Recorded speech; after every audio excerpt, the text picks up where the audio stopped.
Agora a gente vai ver as perguntas, né, que mandaram. Vamos ver. Dos internautas.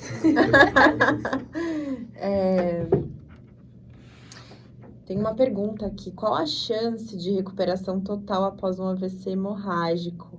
Foi a Gi que falou. Beijo, Gi. Essa é uma boa pergunta, porque né? a gente tem como ver a recuperação ou pensar sobre a chance de uma recuperação total, mas lembrando que o AVC ele tem N apresentações clínicas diferentes. Tem o método o método de Brunstrom, que ele também traz a escala de Brunstrom, que ele vai ver a evolução clínica de um paciente com AVC pós-lesão no córtex motor, não no cerebelo, não no Wallenberg da vida. Então, quando eu tenho lesão no córtex motor, todo paciente vai cursar nessa sequência. Então, o paciente inicialmente vai ter uma hipotonia na fase aguda, depois ele vai começar com liberação piramidal sem movimento. Depois ele vai para movimento não funcional com padrão. Depois ele vai para movimento com padrão agora funcional. E depois ele vai para movimento funcional sem padrão. Então ele tem esses 5 estágios. Todo paciente que teve AVC, de novo, lesou córtex motor e foi para completamente sem repercussão, ele passou por essas etapas. O que a gente sabe? Quanto mais tempo um paciente permanecer em uma etapa, mais distante ele está de ir para a próxima e mais difícil ele está de ir para o último estágio, o estágio 5, que é o movimento sem padrão funcional. Então, dá aqueles clássicos 6 meses, 1 ano, a gente vai falar até 2 anos de AVC. Se o paciente está chegando próximo dos 6 meses, ainda em um estágio mais próximo do primeiro estágio, né, que é o hipotônico, apenas liberação piramidal sem movimento, mais difícil ele vai estar de ir para o próximo estágio. E liberação piramidal, para as pessoas que não entendem o que é. Liberação piramidal, a gente vai para aqueles 3 sinais clássicos, né? Hipertonia, hiperreflexia e clonus. Tem outros sinais que acompanham a liberação piramidal, mas os clássicos são esses. Por exemplo, outro sinal clássico é alteração de força, mas aí a gente vai ter alteração de força tanto no motoneurônio superior quanto inferior. Babinski membro inferior, mas e o da mão? Da mão seria o Hoffman. Então, a chance, né? Acho que essa escala, ela é sensacional. Ela é muito norteadora, assim, né? E é muito falado também sobre essa questão da reabsorção pós-evento hemorrágico, né? Geralmente, o evento isquêmico, por todos aqueles processos que você comentou no outro vídeo, né? Ele tende, por conta do edema, etc., ele tende a ser, né, um pouco mais catastrófico nesse sentido. Mas sim, existe a teoria de que depois da absorção, né, daquele coágulo, enfim, essa evolução da recuperação seja mais rápida. E aí esse paciente vai migrar das escalas aí, dessa escala de Brunstrom, ele vai migrar das etapas com maior facilidade. Então, sim, faz sentido que o paciente com AVCH, embora seja uma urgência neurológica muitas vezes, né, uma urgência cirúrgica, enfim, neurocirúrgica, sim, sendo hemorrágico pode ter um prognóstico talvez melhor. Sim.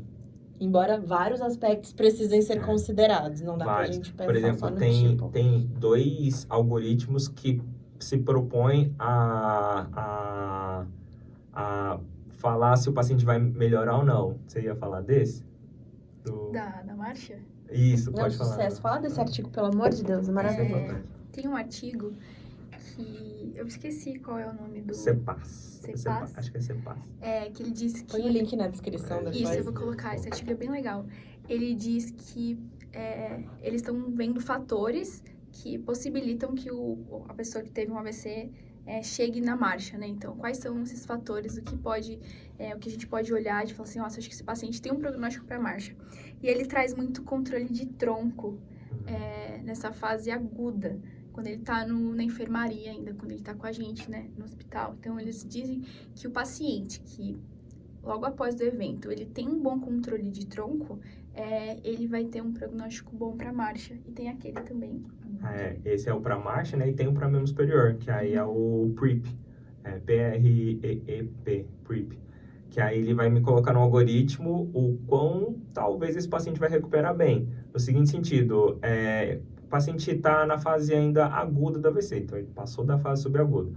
Aí eu levo ele para uma máquina de TMS em que eu vou dar um estímulo magnético para ver se tem preservação do trato córtico-piramidal. Por exemplo, ele vai fazer um estímulo em um córtex e vai ver a reação da mão do contralateral. Se não tiver reação no lado contralateral, é muito provável que esse paciente não tenha o trato córtico-piramidal preservado. Então, a chance dele não recuperar é muito grande.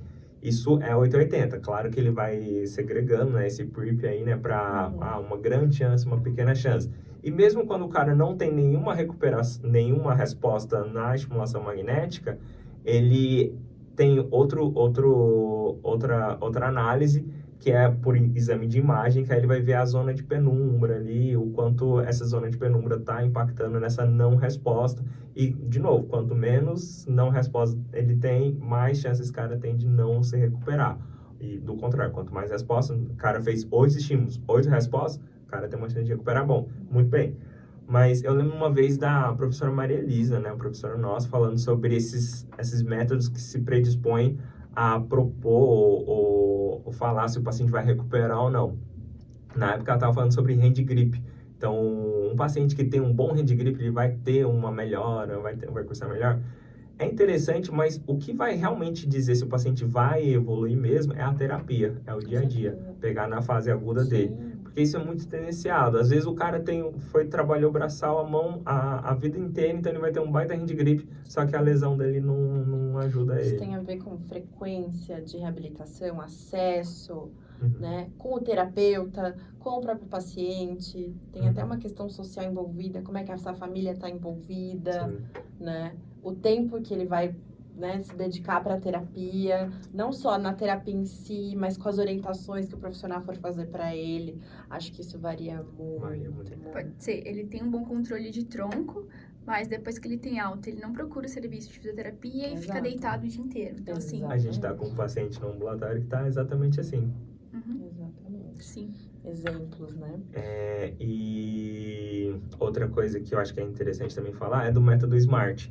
Então, meu paciente está evoluindo ou não, acho que é bom o método SMART, que ele vai se propor em fazer uma avaliação para saber o ponto inicial da sua terapia, e você vai de tempo de terapia, estabelece um tempo de terapia e uma avaliação para fechar esse tempo de terapia. Então, você tem 2 parâmetros iniciais e finais para saber se o paciente está evoluindo ou não. Se seu paciente não estiver evoluindo, você se pergunta, será que a avaliação que eu estou propondo, ela é sensível para deflagrar a melhora? Então, às vezes é melhor trocar a avaliação. Ou não, às vezes a avaliação é boa, só que sua técnica, sua conduta não foi boa. Então, você troca a conduta. Uma vez que você refinou a avaliação, refinou a conduta, treinou várias condutas, seu paciente não está evoluindo, então provavelmente está chegando num platô terapêutico, seu paciente está estabilizando naquela evolução de ganho pensando em neuroplasticidade, mas não necessariamente é aquilo que o paciente vai ter. Então, de neuroplasticidade, talvez ele chegou nessa recuperação, mas ele pode ter várias adaptações e a gente consegue fazer várias coisas ainda por esse paciente. A gente pode colocar aqui o gráfico da neuroplasticidade do AVC. Obrigada, Deus. Deus aqui, perfeito, criou a neuroplasticidade. Sim, te obrigada, amo, Deus. Obrigada. E eu tô falando neuroplasticidade pós-lesão, não que uma pessoa que não teve lesão não tenha neuroplasticidade. Tá todo mundo tendo neuroplasticidade agora. Deus, sem ela, a gente não teria aprendizado. Não teria aqui. E eu acho que a gente vai ter muito para falar quando a gente for falar sobre a reabilitação, né? As técnicas.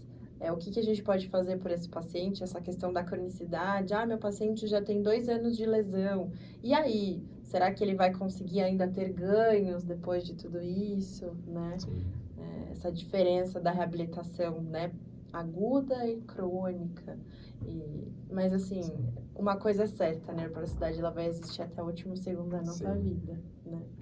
Então, sempre o paciente tem o que ganhar, né? Sempre. Então, não existe aquele, esse paciente não vai ganhar nada. Ele sempre vai. Exato. E a outra pergunta aqui Dores repentinas de cabeça que passam rápido. Pode ser algum sintoma de AVC?